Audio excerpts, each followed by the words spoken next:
Hi friends, welcome back to another video. Friends, ఈ వీడియోలో మనము సత్యం రాజేష్ లేటెస్ట్ మూవీ టెనెంట్, ఇది కొద్దిగా డిఫరెంట్ కాన్సెప్ట్తోనే ట్రైలర్ రిలీజ్ అయినప్పటితోనే అంటే ఏంటి స్టోరీ అని ఒక క్యూరియాసిటీ క్రియేట్ చేసింది అందరూ మైండ్లలో.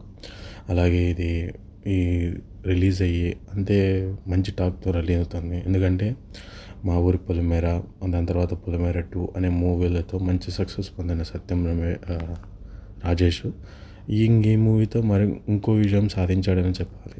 మూవీ స్టోరీ లైన్ వచ్చేసి, ఒక సాఫ్ట్వేర్ చేయాలనుకున్న అబ్బాయి సాఫ్ట్వేర్ ఉద్యోగం జాయిన్ అయ్యి 6 సంవత్సరాల తర్వాత తనని ఎప్పటి నుంచో ప్రేమిస్తున్న వాళ్ళ మరదల్ని పెళ్లి చేసుకొని హైదరాబాద్ షిఫ్ట్ అయిపోతాడు. అక్కడ తన అపార్ట్మెంట్లో, తన ఎదురుగా అపార్ట్మెంట్స్లో ఉన్న ఒక బ్యాచిలర్ అబ్బాయి, అంటే వాళ్ళ గ్రూప్ ఉంటుంది, ఒక అబ్బాయి తన లవ్ స్టోరీని హెల్ప్ కోసం, అంటే తను ప్రేమించిన అమ్మాయి తను మళ్ళీ తన కోసం లేచిపోయి వచ్చిందని, ఎందుకంటే తను కూడా రాజేష్ కూడా ప్రేమించి పెళ్లి చేసుకుని ఉంటాడు కాబట్టి వాళ్ళ ఫీలింగ్స్ అర్థం చేసుకొని ఆ అమ్మాయిని వాళ్ళ ఇంట్లో ఉండడానికి ఒప్పుకుంటాడు.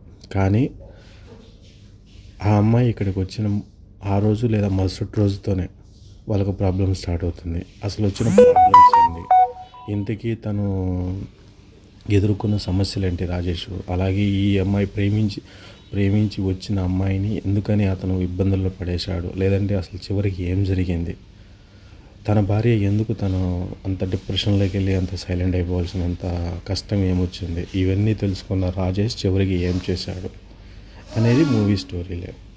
ఇది కొత్తది కాదు, కానీ తను చూపించిన విధానం, మూవీ రన్నింగ్ చేసిన విధానం వచ్చేసి చాలా డిఫరెంట్గా ఉంటుంది. ఫస్ట్లో మనకు సస్పెన్స్ క్రియేట్ చేస్తారు, ఆల్రెడీ రాజేష్ ఎవరినో చంపేస్తున్నాడని ఒక సస్పెన్స్ క్రియేట్ చేసి దాని తర్వాత తనని పోలీసు పట్టుకెళ్ళడం, దాని తర్వాత మనకు తన బ్యాక్ స్టోరీ, దాని తర్వాత అమ్మాయిని పెళ్లి చేసుకున్నట్టు చూపించడం, అంటే ఒక్కొక్కరు పాయింట్ ఆఫ్ వ్యూలో ఒక్కొక్కరిని స్టోరీ చూపించడం, ఇది చాలా బాగుంది, అందరూ చూడొచ్చు.